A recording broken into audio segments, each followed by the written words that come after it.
न वो हथियार की बात सोचता हो, न वो ठेकेदारी की बात सोचता हो, न वो किसी तरह के ऐसे काम में लगा हो जिसमें सिर्फ मुनाफा का मामला हो। तो सत्ता पक्ष के विधायक हैं, न और जो कंटेंडर महागठबंधन से हो सकते हैं, न एनडीए में जो पूर्व के या जो भी कोई लोग होंगे मैं उनको चुनाव माफिया से, किसी ठेकेदार से, किसी गोली बंदूक की राजनीति करने वाले से टकराने में मेरे हौसले में कोई कमी नहीं है, क्योंकि वहां मुख्यमंत्री जी की वैकेंसी जो है वो नीतीश कुमार जी भरे हुए हैं और वो अगले कई सालों तक बिहार के मुख्यमंत्री होंगे। हमको लालू जी से दिक्कत नहीं है। लालू यादव जी को या तेजस्वी जी को ये कहने की जरूरत क्यों पड़ती है कि आप हरा गमछा नहीं लहराए, आप मोटरसाइकिल पर ठीक तरीके। नमस्कार, मैं अरुण साथी आज आपको एक युवा से मिलाने जा रहा हूं। बिहार के एक दौर के गन पॉलिटिक्स से अलग पढ़े लिखे युवा राजनीति में दस्तक दे रहे हैं। हमारे साथ हैं दिल्ली में इकोनॉमिक टाइम्स के पत्रकार और अब यहाँ राष्ट्रीय लोक मोर्चा के प्रदेश प्रवक्ता राहुल जी। राहुल जी, आपका स्वागत। नमस्कार। पहले थोड़ी सी अलग बात हो, आप शेखपुरा जिला के रहने वाले हैं, जी। शेखपुरा नगर क्षेत्र के, पढ़ाई लिखाई पत्रकारिता इस सब पर थोड़ा बताइए। देखिए, हमारी शुरुआती पढ़ाई तो यही के जवाहर नवोदय विद्यालय में हुई। उसके बाद हजारीबाग में चला गया, संत कोलंबस कॉलेज से फिर मेरा इंटरमीडिएट हुआ, फिर दिल्ली यूनिवर्सिटी में मेरी पढ़ाई हुई और उसके बाद जर्नलिज्म के लिए या कई पत्रकारिता के लिए इस देश का ही नहीं बल्कि एशिया के सर्वश्रेष्ठ संस्थान माने जाने वाले Indian institute of mass communication में मेरी IIMC में मेरी पढ़ाई हुई और उसके बाद फिर कई जगहों पे मैंने काम किया और फिर PG भी किया और पत्रकारिता से, हाँ बिल्कुल, PG भी किया उसी सब्जेक्ट में। और कई बार ऐसा हुआ कि लगा कि मैं लेक्चरशिप में बढ़ूं, लेकिन मुझे कुछ ऐसी चीज़ें थी जो मुझे लगता था कि नहीं, मेरी भूमिका इकोनॉमिक्स को और करीब से जाना। उसी बीच इकोनॉमिक टाइम्स का अंग्रेजी में जो बहुत प्रीमियम कहिए अखबार है, उसका हिंदी संस्करण लॉन्च किया गया, करना था, नया अखबार निकालना था। देश में पहली बार 2008 में यह तय हुआ कि भाई अंग्रेजी में आर्थिक खबरों को बहुत दिखाया जाता है, तो क्या हिंदी में भी हम दिखा सकते हैं। ठीक है। ये टाइम्स ग्रुप ने ये तय किया। उसी बीच बिजनेस स्टैंडर्ड ने भी ये तय किया कि भाई हम लोग मतलब कई इन दोनों ग्रुप ने ये तय किया कि हिंदी में तो हाँ, तो हिंदी में जर्नलिज्म करने वाले इकोनॉमिक्स के नजरिए से बहुत कम लोग थे, बहुत कम लोग थे। वो ट्रांसलेटर होते थे या फिर बहुत ऐसे लोग जिनको बहुत, लेकिन ये जो 1.5 साल मेरा लाइव के साथ जो काम किया और मैंने लविश भंडारी जी के साथ जो उसी फ्लोर पे और उसी ऑफिस में जब काम किया, तो बहुत सारी चीज़ों से मैं गुजरा था।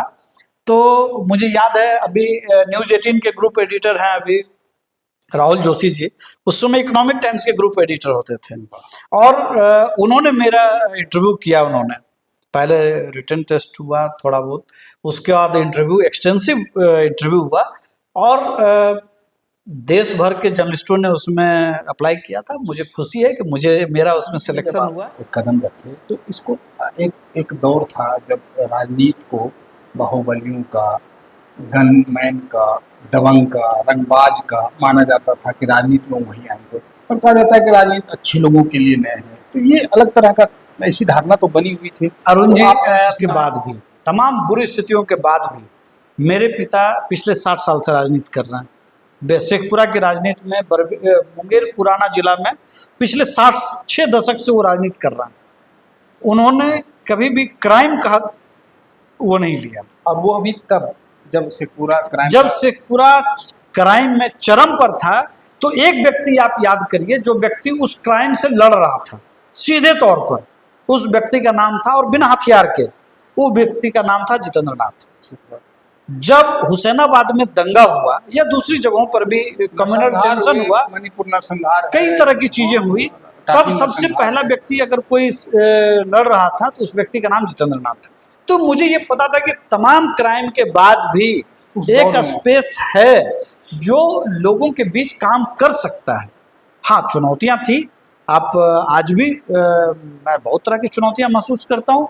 मैं ये कह सकता हूँ कि जिस तरह की चुनौती मैंने पिछले कुछ महीनों में साल की बात नहीं कर रहा हूँ, कुछ महीनों में मैंने जो चुनौती यहाँ पर, चाहे एनडीए के भीतर हो, चाहे वो महागठबंधन के भीतर हो, वो आज निश्चित तौर पर एक स्पेस मैंने उस क्रिएट, या कहिए जो वैक्यूम है शेखपुरा की राजनीति में, जो प्रो पीपल सोचता हो, ना वो हथियार की बात सोचता हो, ना वो ठेकेदारी की बात सोचता हो, ना वो किसी तरह के ऐसे काम में लगा हो जिसमें सिर्फ मुनाफा का मामला हो। ऐसी राजनीति में आप ये बात बोल रहे हैं शेखपुरा विधानसभा के परिप्रेक्ष्य में क्या? हाँ, निश्चित तौर पर मैंने जो स्पेस शेखपुरा में भी, और मैं प्रवक्ता के तौर पर मैं बिहार में भी, मैं ये दावा तो नहीं कर सकता, लेकिन मैं जिन तार्किक तरीकों से अपनी बात बतौर प्रवक्ता भी मैं रखता हूँ, माननीय उपेंद्र कुशवाहा जी की पार्टी राष्ट्रीय लोक मोर्चा ने जो मुझे जिम्मेवारी दी है, मैं नेता के जो उनके हमसे उम्मीदें हैं, मैं उसको पूरी कोशिश के साथ मैं उसको करता हूं। और यही कारण है कि बीच बीच में मुझे दिल्ली में जब कभी भी एनडीए के प्रवक्ताओं की बैठक हुई, या पूरे बिहार में प्रवक्ताओं को भेजा गया प्रेस कॉन्फ्रेंस करने के लिए, तो पार्टी ने एक नाम जरूर तय किया, उस व्यक्ति का नाम राहुल कुमार है।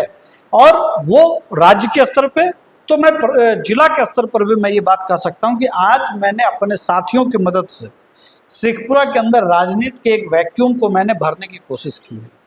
आज राजनीति में आप भी यहीं पे हैं, हम भी यहीं के हैं, ये देखते हैं कि कोई ठेकेदार पैसा कमा लिया तो राजनीति, कोई गलत तरीके से पैसा कमा लिया तो राजनीति, वो एक स्पेस है, उससे भी तो लड़ना होगा। देखिए, चुनौतियां तो हर तरह की होती हैं, लेकिन मैं ये कहूं कि मैं नाम नहीं लूंगा उस शख्स का, लेकिन उस शख्स का मैंने उसके आज तक कोई फिल्म नहीं देखी है, मेरा कोई इंटरेस्ट भी नहीं है उस व्यक्ति के फिल्म में, लेकिन उसका एक मैं इंटरव्यू सुन रहा था, उससे पूछा गया कि आप बहुत साधारण घर से आने के बाद भी आप सुपरस्टार कैसे हो गए। उसने कहा कि दूसरा क्या करता है ये मैंने कभी नहीं सोचा, मैं अपने को कैसे और परफेक्ट करूं इस पर मैं 24 घंटे काम करता हूं। तो शेखपुरा की राजनीति में मेरी चुनौती ना तो सत्ता पक्ष के विधायक हैं, ना और जो कंटेंडर महागठबंधन से हो सकते हैं, ना एनडीए में जो पूर्व के या जो भी कोई लोग होंगे, मैं उनको चुनौती नहीं मानता हूं। मेरी चुनौती मेरी खुद की अपनी चीजें हैं, मैं कहाँ लैग कर रहा हूं, मेरी कमियां क्या हैं, इसको अगर मैं ठीक कर लूंगा तो निश्चित तौर पर मुझे किसी माफिया से, किसी ठेकेदार से, किसी गोली बंदूक की राजनीति करने वाले से टकराने में मेरे हौसले में कोई कमी नहीं आएगी। ये बात मैं स्पष्ट आपके चैनल के माध्यम से मैं ये बात कर रहा हूँ कि मैं जिस तरह की राजनीति करता हूँ उसमें सिर्फ एक बात है कि मैं लोगों की सेवा करने में, उनके सवालों को उठाने में क्या मेरा रीढ़ झुक तो नहीं गया। अगर वो झुक गया तो मैं जरूर अगली बार कोशिश करूंगा कि वो रीढ़ मेरी सीधी कैसे हो जाए। अगर घाट कुसुम्भा के सवाल पर लोगों को फर्जी खबरों को फैला करके वोट लेना पड़े और किसी को इस बात से दर्द ना हो कि बाढ़, उसको अपने कार्यकर्ताओं के बीच ये कहने में कोई दर्द नहीं हो कि बाढ़ तो लाभकारी है, ये कहने में दर्द नहीं होता हो, तो मैं उन दोनों व्यक्तियों से कहूंगा, या दोनों तरह के विचारों वाले से मैं कहूंगा कि बाढ़ का दर्द आप तब समझेंगे जब आपके घर में पानी आ जाएगा। ये प्रशासनिक तत्परता, घाट कुसुम्भा के गली गली में जो पानी घुस गया है, क्या वो तत्परता है? अगर ये नहीं है तो राहुल कुमार राष्ट्रीय लोक मोर्चा रीढ़ सीधी करके ये लड़ाई लड़ेगा। ये बात मैं अरुण जी मैं आपको कह सकता हूँ। क्या मामला है? एक नदी है, हरोहर नदी, उसके पूरब की तरफ जब वो पानी बढ़ता है तो बाढ़ माना जाता है, और पश्चिम के तरफ वो जल जमाव माना जाता है। देखिए, मैं इस पे बहुत विस्तार से अरुण जी मैं नहीं जाऊंगा, क्योंकि बहुत सारे चेहरे बेपर्दा हो जाएंगे, लेकिन मैं पूर्व की बात को छोड़ दीजिए, पूर्व में क्या हुआ, लेकिन मैं ये बात आज की तारीख में मैं कह सकता हूँ कि प्रशासनिक स्तर पर जरूर प्रयास होना चाहिए कि राज्य सरकार को वो सुझाव, ये कहिए कि प्रस्ताव भेजें कि अगर लखीसराय का, अगर नालंदा जिला का, अगर मोकामा के इलाकों का एक ही नदी से पानी निकल करके अगर वो बाढ़ग्रस्त हो जाता है तो घाट कुसुम्भा के लोगों ने ऐसा क्या अपराध किया है कि भाई उसको बाढ़ग्रस्त इलाका ना घोषित किया जाए। तो मैं ये बात कहूँगा कि कल किनकी गलती से ये जल जमाव घोषित हुआ, ये उनको जवाब देना है, मैं उसके में नहीं जाऊँगा, लेकिन मैं ये बात जरूर कहूँगा कि जिन लोगों ने भी ये अपराध किया है उसको छोड़ दीजिए, लेकिन आज प्रशासनिक स्तर पर यह जरूर प्रयास हो कि जो गलतियां कल हुई हैं उसको आज करेक्शन किया जाए। तो आप तो एनडीए में हैं, तो उस फोरम पर या आपके देखिए एमपी आप बिल्कुल बिल्कुल मैं आपको उस बताऊं फोरम पर कि क्या बात जल हुई? संसाधन मंत्री पिछले दिनों विजय चौधरी जी से हम लोग मिले थे और वहाँ पर ये बात हुई कि हम लोग इस पर बात करेंगे, और उन्होंने कहा है कि हम लोग जिला से भी हम लोग इस पर प्रस्ताव मंगाने का प्रयास करेंगे। और मैं आपको अरुण जी कह रहा हूँ, लड़ाई एक दिन में नहीं होती है। अगर हम लोगों ने सकरी और नाटी नदी का आंदोलन जोड़ने का प्रस्ताव, आपको याद होगा कितने संघर्षों के बाद उमा भारती जी से हम लोग मिलने गए और आज वो प्रस्ताव पारित हुआ, तो राज्य से केंद्र स्तर तक हम लोग लड़ने वाले लोग हैं।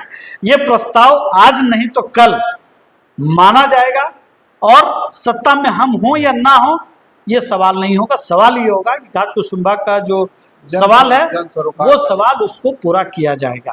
चला एक बिहार के लेवल पर थोड़ा सा पॉलिटिकल बात हम लोग करें। आप चूंकि कुशवाहा जी के पार्टी के प्रदेश प्रवक्ता हैं, एनडीए में अभी अपना राग का भी एक ट्रेंड चल रहा है। शायद विधानसभा चुनाव है, चिराग जी खास करके थोड़ा सा कभी कभी अचानक से कुछ बोल देते हैं ऐसा, तो बात बिगड़ते बिगड़ते जैसा माहौल बन जाता है। क्या सब कुछ ठीक ठाक है? देखिए आपकी महागठबंधन पार्टी से भी कुछ कुछ कभी कभी निकल ही जाता है। नहीं, महागठबंधन में जैसे दावा लोग करते हैं कि मैं डिप्टी सीएम का उम्मीदवार हूँ, मैं सीएम का उम्मीदवार हूँ, कम से कम एनडीए में ये सवाल नहीं है। अच्छा, ये सवाल नहीं है, क्योंकि वहाँ मुख्यमंत्री जी की वैकेंसी जो है वो नीतीश कुमार जी भरे हुए हैं और वो अगले कई सालों तक बिहार के मुख्यमंत्री होंगे। दूसरी बात कि जो पिछले दिनों शाहबाद के इलाके में हुआ उसको लेकर के हमारी पार्टी का स्पष्ट मानना है कि लोकसभा में जो सीटों का बंटवारा हुआ उसमें जो तरीका अपनाया गया वो बहुत संतुष्ट करने वाला नहीं था, और जिस तरह की साजिश भी हुई हमारे नेता के खिलाफ उसका भी नुकसान एनडीए को हुआ। तो निश्चित तौर पर हमारे नेता का मानना है कि भाई 2024 का मॉडल पूरी तरह से सफल होने वाला नहीं था, यह उस तरह से सफल नहीं हुआ, तो निश्चित तौर पर उन चीज़ों का ध्यान रखने की जरूरत है। एक हमारे नेता का पक्ष है। दूसरा पक्ष आपने चिराग पासवान जी के बारे में किया है। मुझे लगता है कि वो कई बार उस तरह का सवाल वो उठाते हैं क्योंकि वो बिहार को लेकर के एक अलग तरह की भावना वो रखते हैं और वो कहते हैं कि भाई बिहारी फर्स्ट, बिहार फर्स्ट। तो मुझे लगता है कि बिहार को लेकर के वो कुछ पॉजिटिव नज़रिए के साथ राजनीति करना चाहते हैं। तो ऐसी परिस्थिति में हम लोग एक खांचे में होने के बावजूद भी, एक फ्रंट पर होने के बावजूद भी हमारी राजनीति, आपकी राजनीति, उनकी राजनीति सबकी अलग अलग होती है। हम सब लोग एक पॉइंट पर सहमत होकर के एक जगह पर आते हैं और अंत में एक बात होती है कि जो हमारे समर्थक जनता है, जो हमारा जिसको हम टारगेट करके राजनीति करते हैं, जिस समाज को, जिस वर्ग को, जिस प्रदेश को, जाहिर सी बात है कि उनकी भावनाओं का अगर आप ख्याल नहीं रखते हैं, ठीक है, तो आप निश्चित तौर पर राजनीति उनका करते हुए भी आप पिछड़ जाते हैं। केवल भावनाओं के लिए बोल देते हैं? नहीं, मुझे लगता है कि चिराग जी बिहार के लिए बहुत पॉजिटिव सोचते हैं। और इतना मैं जरूर कहूँगा कि हमारे नेता ने एक बात कही कि अगर आप आलोचना करते हैं गठबंधन में रहते हुए तो बेहतर ये होगा कि पॉजिटिव आलोचना करें। पॉजिटिव मतलब कि आप कुछ सुझाव देते हुए कोई बात कहें। जैसे हमारे नेता ने कहा कि शिक्षा सुधार, तो उसमें ये 20-25 प्रस्ताव है, इसको आप मानिए। और वो देखिए धीरे धीरे कई प्रस्ताव को माना गया, चाहे बीपीएससी से, चाहे वो स्टूडेंट क्रेडिट कार्ड से, या बहुत तरह की चीज़ों को माना गया। तो मुझे लगता है कि किसी भी गठबंधन साथी को निश्चित तौर पर ये एक लक्ष्मण रेखा है, इस पर जरूर पालन होना चाहिए। अच्छा, ये अभी बोले कि आप नीतीश जी सीएम रहेंगे, वैकेंसी नहीं है और बहुत दिनों तक, बहुत सालों तक रहेंगे, पर तेजस्वी जी तो लगातार हमलावर हैं उनके स्वास्थ्य को लेकर के, और भी एक परसेप्शन बनाया जा रहा है, इसका कितना इफेक्ट पड़ेगा चुनाव पर? देखिए, सबसे पहली बात तो कि क्या मुख्यमंत्री जी बीमार हैं, ये इस सवाल का जवाब किसके पास है? इस सवाल का जवाब सिर्फ नीतीश जी जानते हैं, ठीक है। लेकिन हम और आप कैसे जान सकते हैं? उनकी गतिविधि से। उनकी गतिविधि क्या है? आप मुझे 365 दिन की गतिविधि आप बताइए जिसमें ये कहा गया हो कि आज मुख्यमंत्री जी का कार्यक्रम था और वो रद्द कर दिया गया।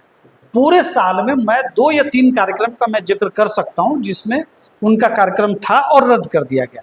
लेकिन अगर मैं दूसरी तरफ ये कहूँ कि आज पूर्णिया में भी है, कल अररिया में है, परसों सासाराम में होंगे, चौथे दिन सिवान में होंगे, छठे दिन औरंगाबाद होंगे, सातवें दिन शेखपुरा भी हो सकते हैं। कहने का मतलब कि एक न एक शिलान्यास या उद्घाटन कर अगर मैं कहूं कि एक महीने में वो 20-25 शिलान्यास या उद्घाटन करते हैं, 5 से 10 छोटी बड़ी सभा को वो संबोधित करते हैं, चाहे वो प्रधानमंत्री जी के साथ हो, चाहे वो गृह मंत्री जी के साथ हो, या उनका खुद का भी संबोधन हो अलग अलग कार्यक्रमों में, या नौकरी बांटने का जो नियुक्ति पत्र दिया जाता है उस तरह के कार्यक्रमों में उनकी उपस्थिति, या कोई बिहार के लिए बहुत जरूरी कार्यक्रम उसमें भी उनकी उपस्थिति। तो मुझे लगता है कि शारीरिक तौर पर, मानसिक तौर पर जितनी उपस्थिति उनकी है, इतनी उपस्थिति तो तेजस्वी जी की नहीं है। 3 साल में पूरा बिहार नहीं घूम पाए तेजस्वी जी, और रोड शो कर रहे हैं, युवा हैं, रोड शो कर पाते हैं क्या पैदल? राहुल और तेजस्वी रोड शो पर जो निकले हैं उसमें तो कहा जा रहा है कि अपार भीड़ है, वो कह रहे हैं कि एकदम बदल जाएगा बिहार। देखिए, मैंने आज ही देखा है, एक खबर में देख रहा था कि एक रिपोर्टर ने पूछा किसी महिला से कि भाई आप कहाँ से हैं, तो उन्होंने कहा कि मैं यूपी से आई हूँ यहाँ राहुल जी को मजबूत करने के लिए। अच्छा। और उस तरह की सैकड़ों नहीं हजारों लोग छत्तीसगढ़ से, आंध्र प्रदेश से, तेलंगाना से, उत्तर प्रदेश से, दूसरे राज्यों से, दिल्ली से, हरियाणा से उनके काफिले में चल रहे हैं। जब आप काफिला में चल रहे हैं 2000 लोगों को लेकर के, तो 2000 का मजमा, तो 2000 और लोग जुड़ जाएंगे, कौन सी बड़ी बात है। दूसरी बात कि कल ही मेरी एक बात हो रही थी एक टोटो चलाने वाले से, उससे पूछा मैंने कि भाई, मैंने नहीं पूछा, मेरे एक साथी ने पूछा कि भाई आप किसको वोट करेंगे। तो पहले उसने बहुत सावधानी बरती और उसने कहा कि हमको लालू जी से दिक्कत नहीं है, लेकिन जो लालू जी के नीचे समर्थक हैं उनसे मुझे दिक्कत है। अच्छा। पूछा क्या दिक्कत है भाई, जब लालू जी से दिक्कत है तो नीचे क्या दिक्कत है? तो वो लाठी नहीं मारने आता है, ये 5 साल लाठी मारता है। इसके बाद मेरे पास राहुल गांधी जी की यात्रा पर कोई जवाब नहीं है। ये एक जवाब काफ़ी है उस पूरे राजनीति को समझने के लिए जो तेजस्वी जी के नेतृत्व में पूरा महागठबंधन कर रहा है। मतलब अभी भी आप लालू यादव का डर दिखाकर ही वोट? मैं नहीं दिखा रहा हूँ, मैं नहीं दिखा रहा हूँ। उस व्यक्ति ने तो कहा कि लालू जी से मुझे कोई दिक्कत नहीं है, लेकिन अगर गड़बड़ी नहीं है अरुण जी, तो लालू यादव जी को या तेजस्वी जी को ये कहने की जरूरत क्यों पड़ती है कि आप हरा गमछा नहीं लहराएं, आप मोटरसाइकिल पर ठीक तरीके से चलें, आपको गमछा नहीं पहनना है, आपको गले में रखना है। ये दिशा निर्देश देने की जरूरत क्यों पड़ती है? अगर आपको लाठी का प्रॉब्लम नहीं है, मुझे जो कहना सो छोड़ दीजिए, तेजस्वी जी को ये कहने की जरूरत क्यों पड़ी कि भाई आप गमछा मत लहराइए, इससे खराब संदेश जाता है। ये किसको समझा रहे थे? क्या बीजेपी के लोगों को, क्या जदयू के लोगों को, क्या कुशवाहा जी के लोगों को? ये अपने कार्यकर्ताओं को समझा रहे थे ना। तो डिसिप्लिन अगर वो लाने की कोशिश कर रहे हैं अपने लोगों में, तो निश्चित तौर पर गड़बड़ी वहां है। अच्छा, ये तो आप वोट चुरा लिए 65 लाख वोट चुरा लिए, ये तो बिल्कुल जनता के साथ अन्याय है। अब तो हाई कोर्ट, सुप्रीम कोर्ट ने कहा कि आधार कार्ड का भी आप इस्तेमाल कर सकते हैं। तो जब लड़ाई पहले मैं सुन लीजिए, 30 सितंबर को जब फाइनल आंकड़ा आएगा, इसमें 1,00,000-1,50,000 का फर्क आ सकता है, इससे ज्यादा फर्क नहीं आएगा अरुण जी, आप जान लीजिए। कैसे? उसकी वजह है बड़े पैमाने पे लोग जो मृत हैं उनका नाम कई वर्षों से चला आ रहा है, कुछ बीएलओ की लापरवाही से, कुछ बीएलए के इन्वॉल्वमेंट से, या कहिए कि अरे पड़ा है तो छोड़ दो, देखा जाएगा। दूसरा कि बहुत सारे लोग ऐसे मिल जाएंगे अरुण जी जो एक विधानसभा में 2 जगह वोटर होंगे।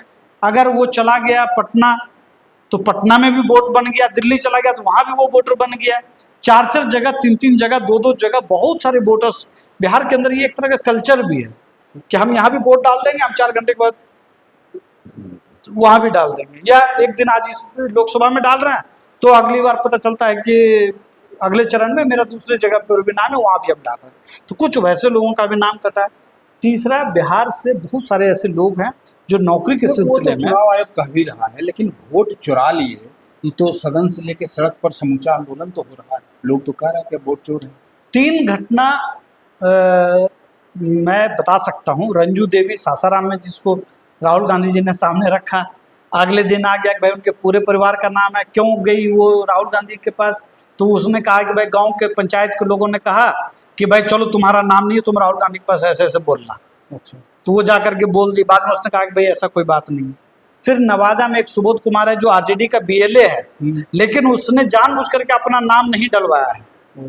ठीक है, क्यों नहीं डलवाया इसका जवाब वो देंगे, लेकिन उसका नाम पहले नहीं है और ड्राफ्ट में भी नहीं होगा। जब पहले नहीं है तो ड्राफ्ट में भी नहीं होगा, तो ड्राफ्ट को वो रख दिया कि भाई मेरा नाम काट दिया। फिर वो भी सामने आ गया कि ये सारी चीज़ें हैं। मैं इस तरह से देख रहा हूँ। फिर अभी एक लड़का जिससे राहुल गांधी जी संवाद कर रहे हैं, तो पूछ रहे हैं कि भाई एसआईआर जानते हो, तो लड़का बोल रहा हाँ जानते हैं। तो गरीब गुरबा का नाम काट दिया गया है, ये वो तुम्हारा भी काट दिया, हाँ तो हमारा भी काट दिया गया।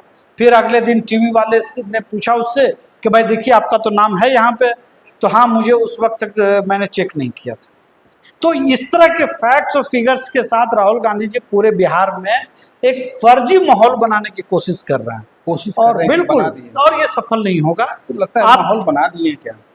मुझे लगता है कि भाड़े के टटुओं से कोई माहौल नहीं बनता है। बिहार के अंदर नीतीश कुमार जी 3/4 मेजोरिटी के साथ बिहार में फिर से मुख्यमंत्री बनने जा रहे हैं। आप क्या करिएगा, टिकट टुकट मिलेगा? देखिए, राष्ट्रीय लोक मोर्चा बिहार में कई सीटों को लड़ेगी निश्चित तौर पर। कितना सीट? देखिए वो 3-4 सीट शायद मिलेगा, ऐसा कहा जाता है। नहीं, हम लोग तो समझते हैं कि भाई डबल डिजिट में होगा। और अगर मैं एक विधानसभा भी मान लूँ, एक लोकसभा सीट तो भाई 6 सीट होता है, तो आप 3-4 बोल रहे हैं, तो पहली बात तो आप वहीं पे कम है। दूसरी बात कि जो हमारा ग्रीवांस है कि भाई जो मॉडल आपने लोकसभा में अपनाया वो गलत था, तो उस मॉडल में अगर सुधार होना है तो निश्चित तौर पर 6 से ऊपर जाएगा। हम लोग डबल डिजिट में रहेंगे, मुझे ये पूरा विश्वास है, पहली बात। दूसरी बात कि शेखपुरा होगा कि नहीं होगा, राहुल कैंडिडेट होंगे कि नहीं होंगे, ये बात का फैसला करना माननीय नेता उपेंद्र कुशवाहा जी को करना है। लेकिन शेखपुरा के अंदर राष्ट्रीय लोक मोर्चा की जो तैयारी है वो बहुत ज़बरदस्त है, और बिहार के कुछ प्रमुख सीटों में राष्ट्रीय लोक मोर्चा की सीट अगर तैयारी वाली है तो निश्चित तौर पर शेखपुरा भी है। लेकिन हम लोग गठबंधन के राजनीति में हैं, हम लोग 243 सीटों पर कम या ज़्यादा प्रयास करते हैं कि सबको वोट हम ट्रांसफ़र कर सकें, तो हमारी तैयारी अलग ढंग से है। लेकिन शेखपुरा सीट पर भी हम लोग बहुत मजबूती से हैं। अगर हमें मौका मिला, इस पार्टी को मौका मिला, तो निश्चित तौर पर हम मजबूती से लड़ेंगे। लेकिन अगर हमें मौका नहीं मिलता है तो एनडीए का जो भी उम्मीदवार होगा वो हमारा उम्मीदवार होगा। तो ये फैसला तो बहुत पहले से है। हर जगह हर सीट को बीजेपी भी लड़ना चाहती है, जदयू भी लड़ना चाहती है, लोजपा भी लड़ना चाहती है, उसी तरह से राष्ट्रीय लोक मोर्चा भी बहुत सारी सीटों को लड़ना चाहती है। लेकिन गठबंधन में एक सीमा होती है, उस सीमा में शेखपुरा होगी कि नहीं होगी ये आपको आज हम तो नहीं बता पाएंगे, ये तो हमारे नेता बताएंगे या एनडीए के शीर्ष नेतृत्व को लोग बताएंगे। इसका जवाब सिर्फ ये है कि हमारी पार्टी की तैयारी पूरी है, दमदार है, और उम्मीदवार कौन होगा ये तो नेतृत्व तय करेगा। चलिए, बहुत अच्छा लगा। बहुत बहुत धन्यवाद।